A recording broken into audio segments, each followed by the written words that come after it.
ቅዱስ ሚካኤል የጸሎት ሁሉ አሳራጊ ነው። ረጅም ዘመን የሚሰቃዩ ሰዎች ስቃያቸው እንዲያጥርላቸው የሚያደርግ ቅዱስ ሚካኤል ነው። ሚካኤል ማለት መኑ ከመ እግዚአብሔር ማለት ነው። ፍቹ እንደ እግዚአብሔር ያለ ማን ነው የሚለው ፍቹ። ሚካ ሚ ማለት በዕብራይስጥ ማን ማለት ነው። ኤል ማለት አምላክ እግዚአብሔር ማለት ነው። ሚካኤል ማለት እንደ እግዚአብሔር ያለ ማን ነው እና ቅዱስ ሚካኤል ከመከራ ያወጣቸዋል፣ መንገድ ያስተካክልላቸዋል፣ ስንቅ ያቀብላቸዋል፣ መጋቢ ነው፣ ካሰቡት ያደርሳቸዋል። ቅዱስ ሚካኤል የመንገድ መሪ ነው፣ ስንቅ አቀባይ ነው፣ ከመከራ ጠባቂ ነው። ርስት የሚያወርስ መልአክ ነው ቅዱስ ሚካኤል። ቅዱስ ሚካኤል የመንገዳችን መሪ ነው ስላችሁ የሕይወታችን መሪ ነው። ርስት እንድንወርስ ግንብ ያፈርሳል ማለት የኃጢአት ግንብ እንዲደፈሰስ ይጸልያል። መጨረሻ ላይ ምን ያደርጋል? ክርስቶስ ሲመጣ ቀንደ መለከቱን የሚነፋው እሱ። የተበተነችውን አጥንት የሚሰበስባት ቅዱስ ሚካኤል ነው። በቀዳሚ ንፋተ ቀን ቅድም በቅዳሴ እንደሰማችሁ በቀዳሚ ንፋተ ቀን ይጋባ ሁሉ ጸበለ ሥጋ ዘተዘሮ የመጀመሪያው ቀንደ መለከት ሲነፋ የተበተነው አጥንት ሁሉ ይሰበሰባል። አንድ ሰው 100 አውሬዎች ቢበሉት እንኳን በ100 አውሬዎች ሆድ ያለው አጥንት ሁሉ ተጠራቅሞ ይመጣል። በቅዱስ ሚካኤል አዛዥነት የእግዚአብሔር መልአክ ባለበት ሰይጣን ሊኖር አይችልም። ድርሳኑ ከጸለያችሁ ተደግሞብኝ እንዲህ ብላችሁ መፍራት አይጠበቅም። ቅዱስ ሚካኤል ሰማዕትነትን ያስጨርሳል፣ ምንኩስናን ያስጨርሳል። የነጸጋ ዛብና የእግዚአብሔርን ትዳር ጠብቋል። የትዳር ጠባቂ ነው ቅዱስ ሚካኤል። የተበተነችውን ሀገራችንን ይሰርስልልን፣ የተሰበረ ልባችን ይጠግንልን፣ የወደቅነውን እንድንነሳ እጃችንን ይዞ ያንሳል። ከእስር ቤት የሚያወጣ መልአክ ነው ቅዱስ ሚካኤል። እስር ቤት ያወጣል። እንግዲህ እስር ቤት እኔ አውስትራሊያ ያለው አይታሰርም ነው። ብዙ ስርዓት አላለን፣ የነፍስ ስርዓት ማለት ነው። ክፉ የሚመክሩብን ሰዎች ምክራቸውን የመለወጥ ኃይል ያለው መልአክ ቅዱስ ሚካኤል። እንግዲህ ቅዱስ ሚካኤል እግዚአብሔር በሚሰጠው ነገር ሁሉ ቅዱስ ሚካኤል አለበት። እድሜ ቅዱስ ሚካኤል ያስጨምራል፣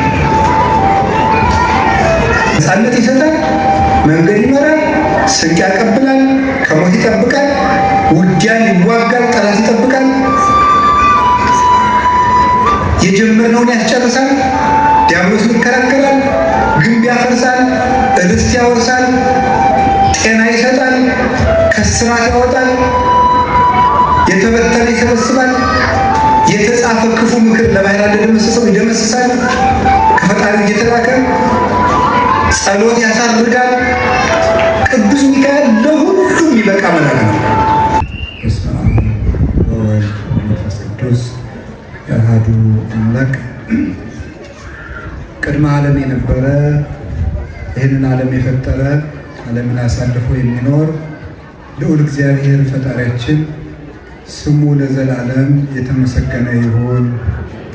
የእናታችን የቅድስት ድንግል ማርያም፣ የቅዱሳን መላእክት፣ የቅዱሳን ነቢያት፣ የሐዋርያት፣ የሰማዕታት፣ የጻድቃን፣ የደናግል፣ የመነኮሳት፣ የቅዱሳን ሁሉ ረድኤት ከሁላችን ጋር ይሁን። የተከበሩ መላከ ፀሐይ ቆሞስ አባ ገብረ ሥላሴ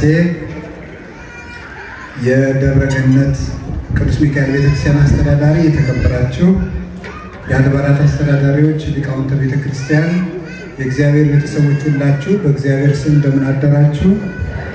እንደምን ሰነበታችሁ? እንደምን ቆያችሁ?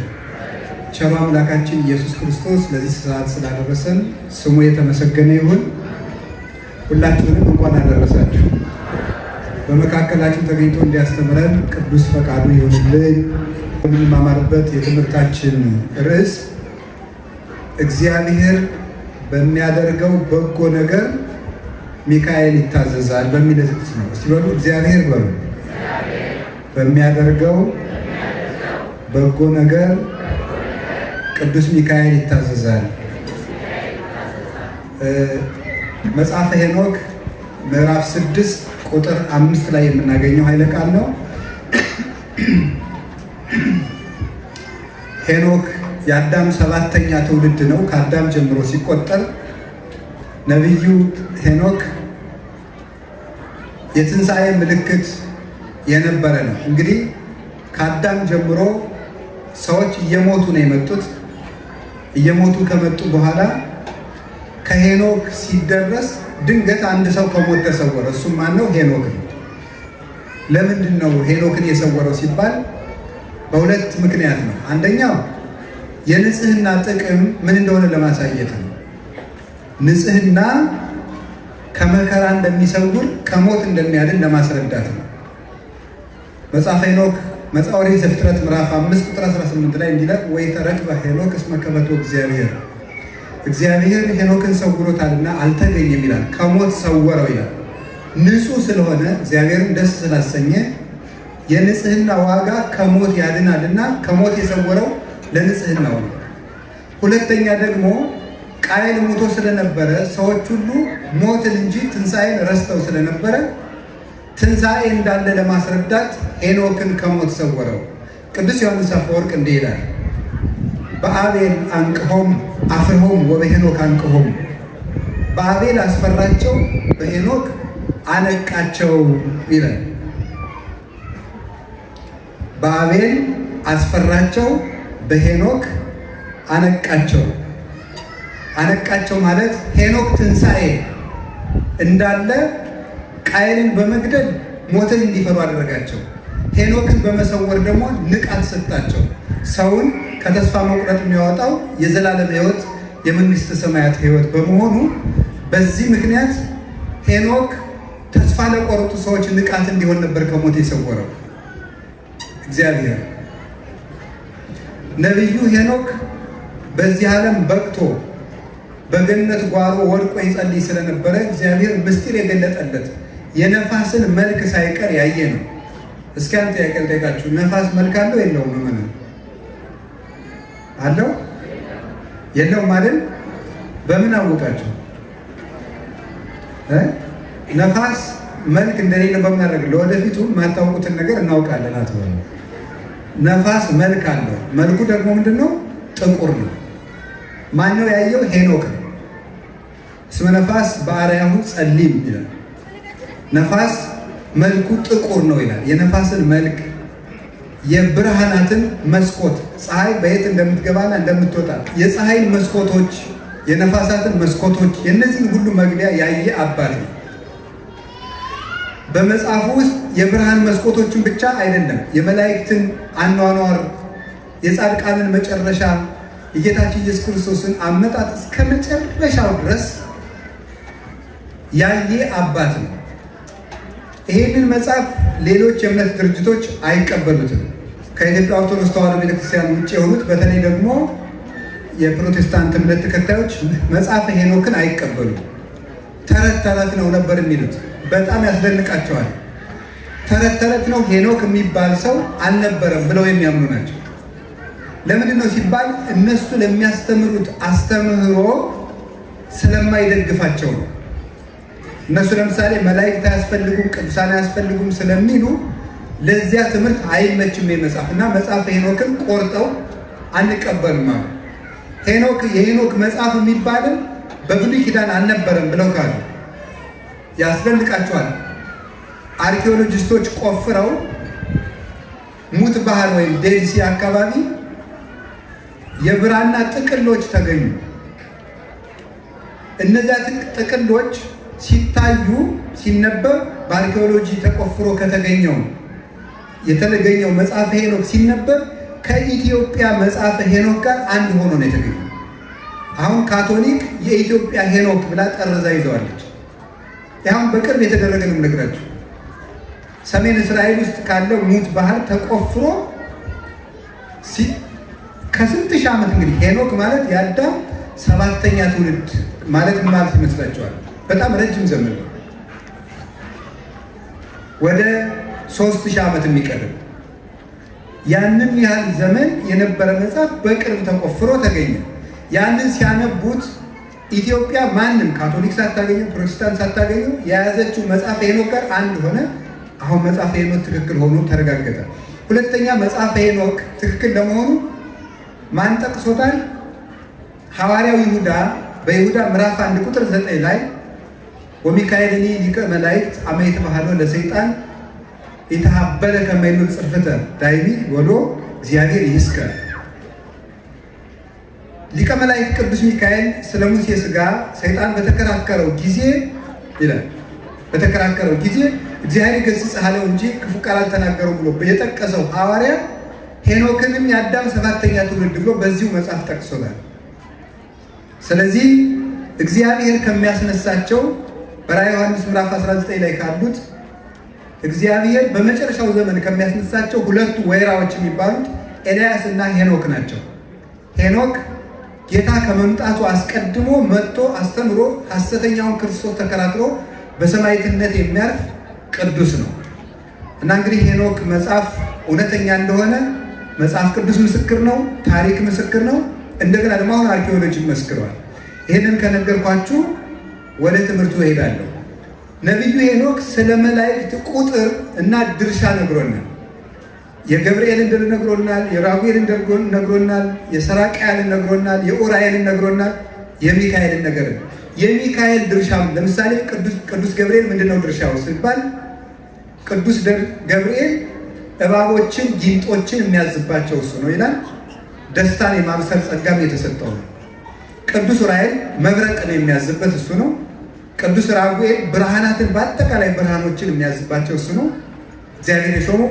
ቅዱስ ሚካኤል ድርሻው ምንድን ነው ስንለው ሄኖክ እስመ በዲበ ሰናይቱ ለሰብእ ተአዛዚ፣ እግዚአብሔር ለሰው በሚያደርገው መልካም ነገር ሁሉ ቅዱስ ሚካኤል አለበት ይላል።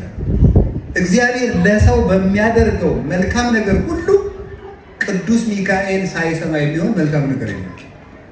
በዚህ ላይ የሾመውን የመልካም ነገሮች ሁሉ መልእክተኛ ነው ቅዱስ ሚካኤል፣ የመልካም ነገሮች ሁሉ። ምክንያቱም ሳጥናኤል ተዋግቶ ከወደቀ በኋላ ሊቀ መላእክት ሆኖ የተሾመ የመላእክት ሁሉ አለቃ ሊቀ መላእክት ሆኖ የተሾመ ማን ነው? ቅዱስ ሚካኤል። ሚካኤል ሊቀ መላእክት መኑ ከማከ ልዑል፣ ከመላእክት መካከል እንዳንተ ያለ ልዑል ማን ነው? ቅድም በመዝሙር የተዘመረልን እንዳንተ ያለ ልዑል ማን ነው? ከመላእክት ከፍ ያለ ማን ነው? አስተምህር ለነ በ10ቱ 40ቱ ትልምድናከ ይላል ቅዱስ ያሬድ። በ14ቱ ልመናዎች አማልደን ብለዋል ቅዱም ሰንበት ተማሪዎች ሲዘምሩ። ምንድን ናቸው እነዚያ? በ14 ልመናዎች 10ቱ 40ቱ ትልምድናከ የቤት ስራ ሰጥቻቸው አልፋለሁ። የቅዱስ ሚካኤል 14ቱ ልመናዎች ምንድን ናቸው? ይሄንን መዝሙር ስታጠኑ እንድትጠይቁ የቤት ስራ ሰጣቸዋል። ወደ ትምህርቱ ሄዳለሁ። ቅዱስ ሚካኤል ግን እግዚአብሔር ለሰው በሚያደርገው መልካም ነገር ሁሉ የተሾመ ነው። የመጀመሪያ ሹመቱ ምንድን ነው? ምን ይመስላችኋል? የመጀመሪያው ሹመቱ ቅዱስ ሚካኤል የጸሎት ሁሉ አሳራጊ ነው። በቤተ ክርስቲያን ውስጥ 9 መላእክት አሉ። 2ቱ ከቤተ ክርስቲያኑ በር ላይ የሚቆሙ ናቸው። 2ቱ ደግሞ ከቤተ ክርስቲያኑ ከበረንዳው የሚቆሙ ናቸው። 2ቱ ቅኔ ማህሌት ላይ የሚቆሙ ናቸው። 2ቱ ቅድስት የሚባል የቤተ ክርስቲያን 2ኛው ክፍል። ቅኔ ማህሌቱ ላይ 2 መልአክ አለ። ቅድስቱ ላይ 2 መልአክ አለ፣ የቤተ ክርስቲያን 2ኛው ክፍል። መቅደሱ ላይ 1 መልአክ አለ። ለምሳሌ ሕዝብ ሲበደል፣ ድሃ ሲበደል፣ ሰው ኃጢአት ሲሰራ ግፍ በዛ፣ በዚህ ሀገር ላይ መቅሰፍት ይታዘዝበት፣ ይሄ ሕዝብ ተነግሮ አልሰማም ብለው ከቤተ ክርስቲያኑ በር ላይ ያሉት ከቤተ ክርስቲያኑ በረንዳ ላሉት ይነገራል። ከቤተ ክርስቲያኑ በረንዳ ያሉት ከቅኔ ማህሌት ላሉት ይናገራል። ከቅኔ ማህሌት ያሉት ከቅድስት ላሉት ይናገራል። ከቅድስት ያሉት መቅደስ ላሉት ይናገራል። መቅደስ ያለው አንድ ነው። መቅደስ ያለው ለቅዱስ ሚካኤል ይናገራል። ቅዱስ ሚካኤል ለእግዚአብሔር ያቀርባል። እግዚአብሔር መቅሰፍት በዚያች ሀገር ላይ ይዘዝበት ብሎ የሚሰጠው ለቅዱስ ሚካኤል ነው። አምጥቶ መቅደስ ላለው ይሰጠዋል። መቅደስ ያለው መቅሰፍቱን በቅድስት ላሉት ይሰጣቸዋል። ቅድስት ያሉት ቅኔ ማህሌት ላሉት ይሰጣቸዋል። ቅኔ ማህሌት ያሉት በበረንዳ ላሉት ይሰጣሉ። በበረንዳ ያሉት ከቤተ ክርስቲያኑ በር ላይ ላሉት ይሰጧቸዋል። እነዚያ አንስተው ለሀገር መቅሰፍት ያዛሉ። መቅሰፍት የሚጀምር ከየት ነው? ከመቅደስ ነው። መቅሰፍት የሚጀምረው ከመቅደስ ነው። እግዚአብሔር ማጥፋት የሚጀምረው ከመቅደስ ነው። የጊዜ ጉዳይ ነው እንጂ እግዚአብሔር እየተቀለደበት የሚያኖረው ሰው የለውም። ወይ እስከምንመለስ ነው። ዋንድቲ ኤገሶ ለአሞሬውን ከቤት ፈጸማ ለኃጢአቱ እስከ ተፈጸመ ለኃጢአቱ አሞሬውንን ኃጢአቱ እስኪፈጽም ድረስ እታገሰዋለሁ እንዳለ ኃጢአታችን ጭራሽ ከፍ ካለ ቦታ የወደቀ ሰው ስብራቱ ትልቅ እንደሆነ ወኮነ ድቀቱ አብይ አወዳደቁ ከፋን ይላል።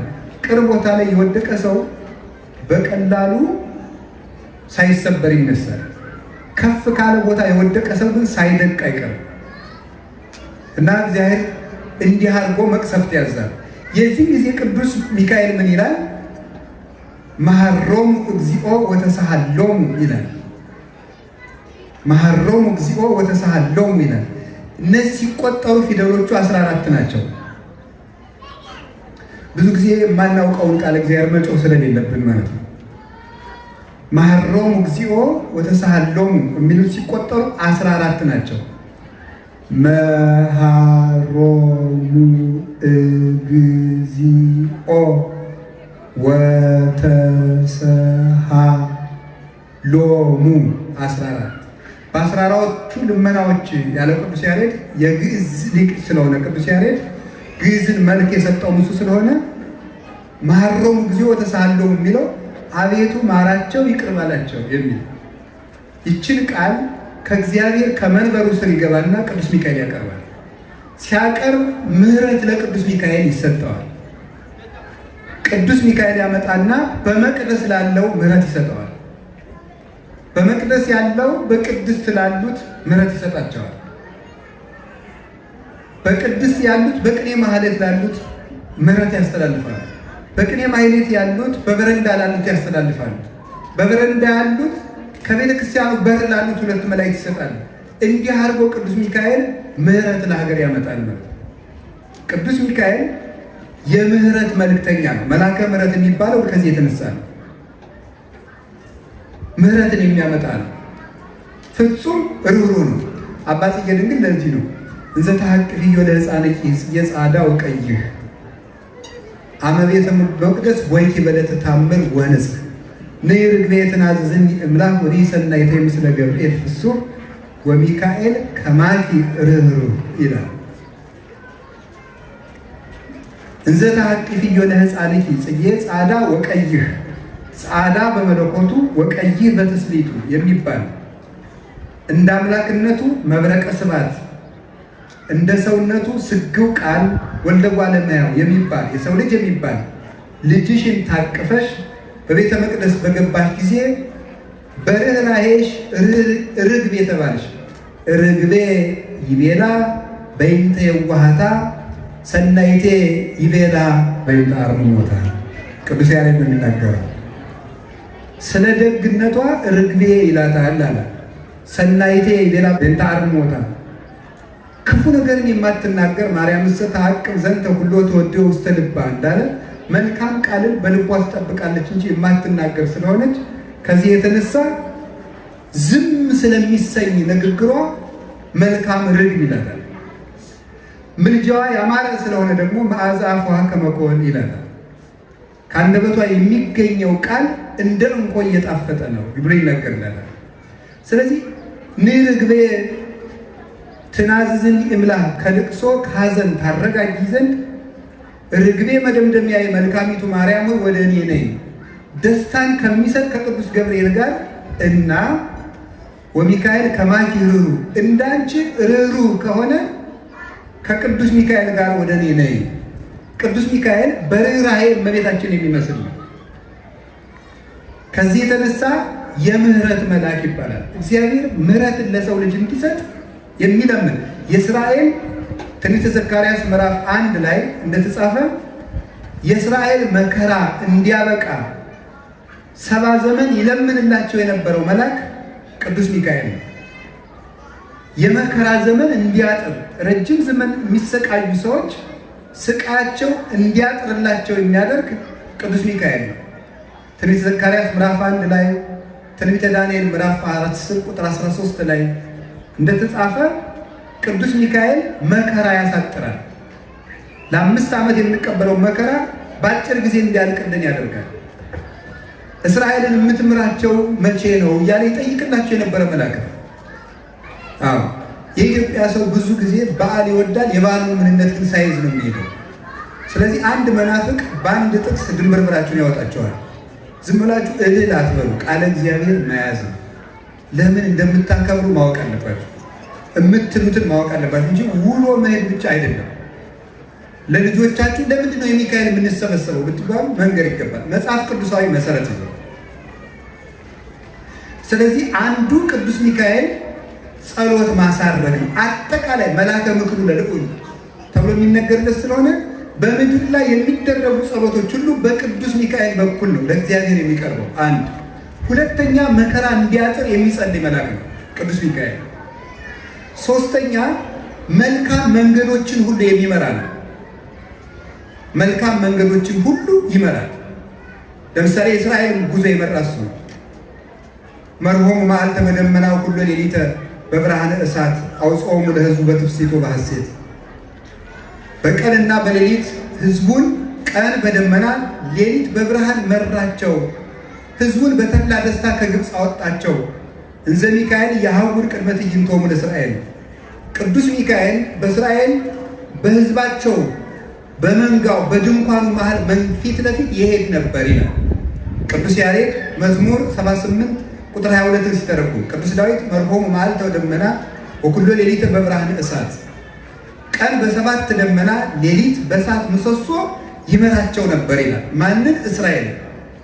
ቀን በ7 ደመና፣ 7 ደመና በላይ ፀሐይ እንዳያቃጥላቸው፣ በታች ምን እንዳይላቸው፣ ይሄ የጋለ መሬት እንዳያቃጥላቸው፣ በጎን አውሬ እንዳይመጣባቸው፣ በቀኝ አውሬ እንዳይመጣባቸው፣ ከኋላ ጠላት እንዳይከተላቸው፣ ከፊት ደግሞ መንገድ ለመጥረግ፣ ራቅ ብሎ ደግሞ ተራራውን በመደልደል ጎድጓዳውን በመሙላት ቅዱስ ሚካኤል ይመራቸው ነበረ።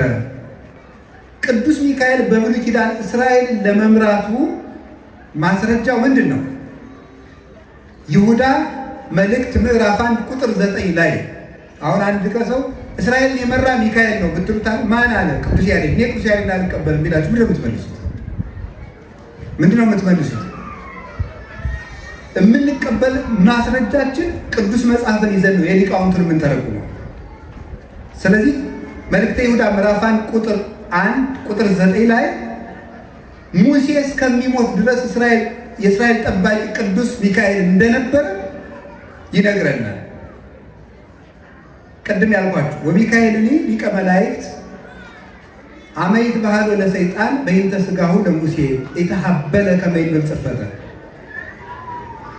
የመላእክት አለቃ ቅዱስ ሚካኤልም ሰይጣን ስለ ሙሴ ሥጋ በተከራከረው ጊዜ ስድብን ሊናገር አልወደደም።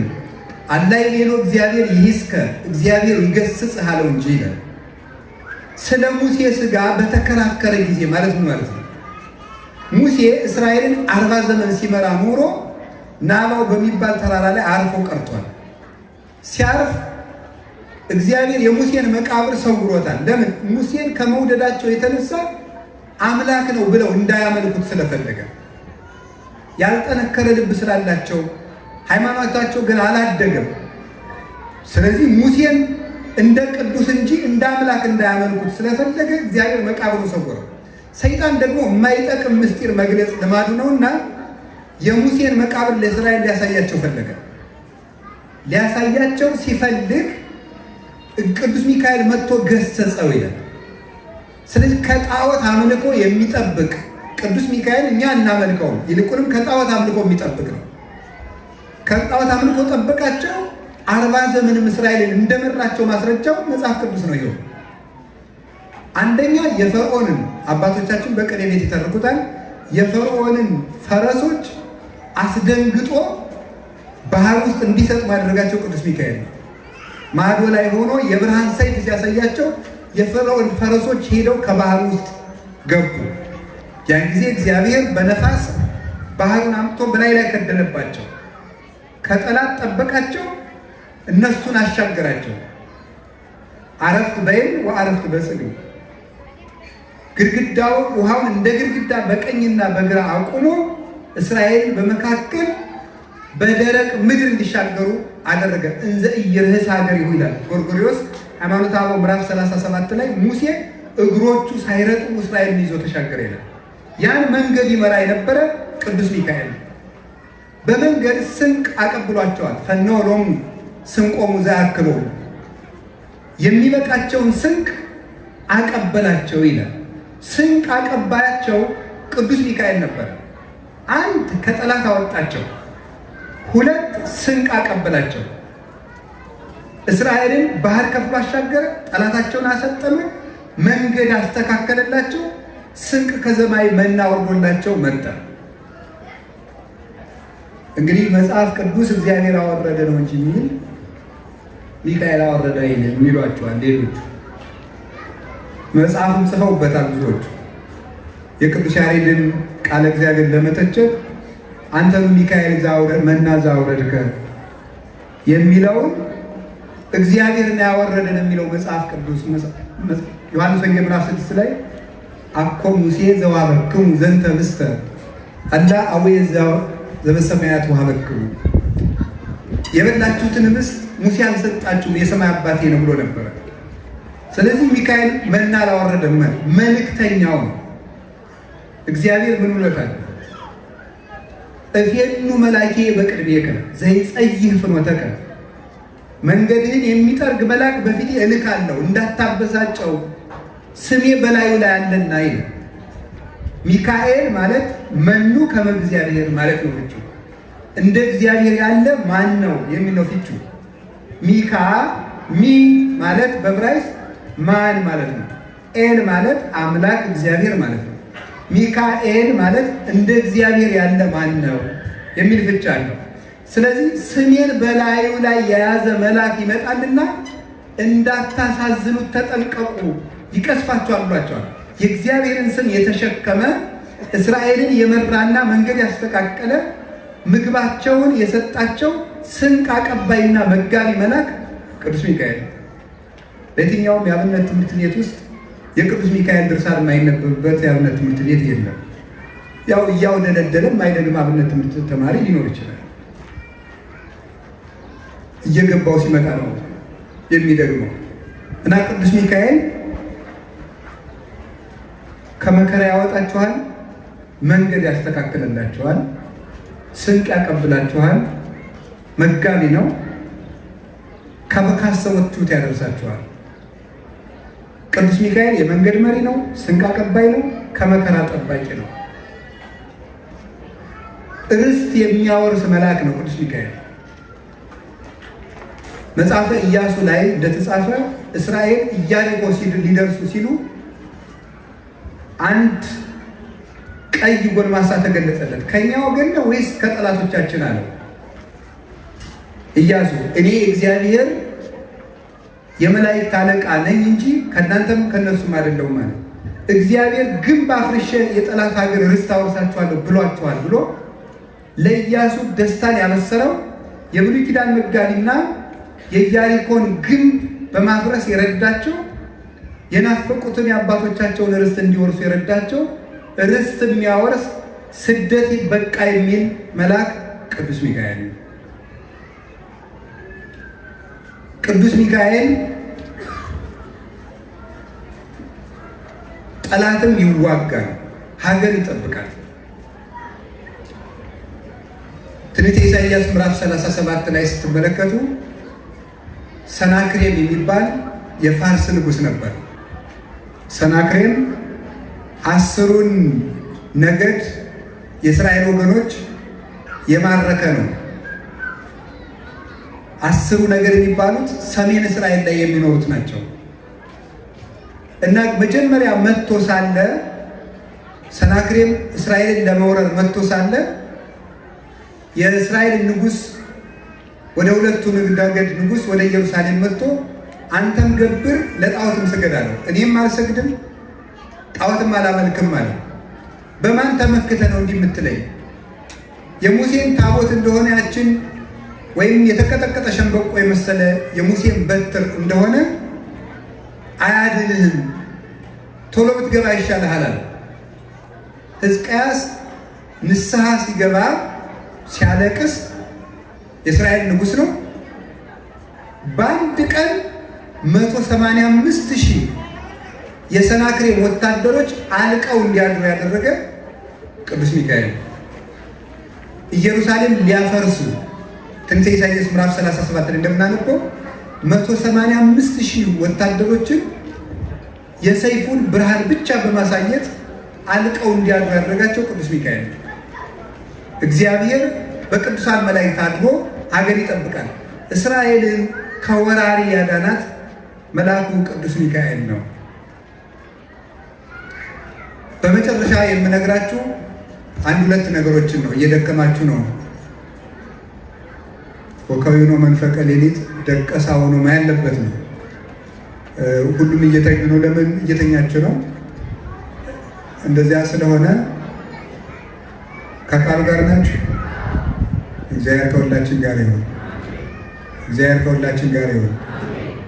እግዚአብሔር ከሁላችን ጋር ይሁን። ብዙ ቢናገሩት ሆድ ባዶ ይቀራል።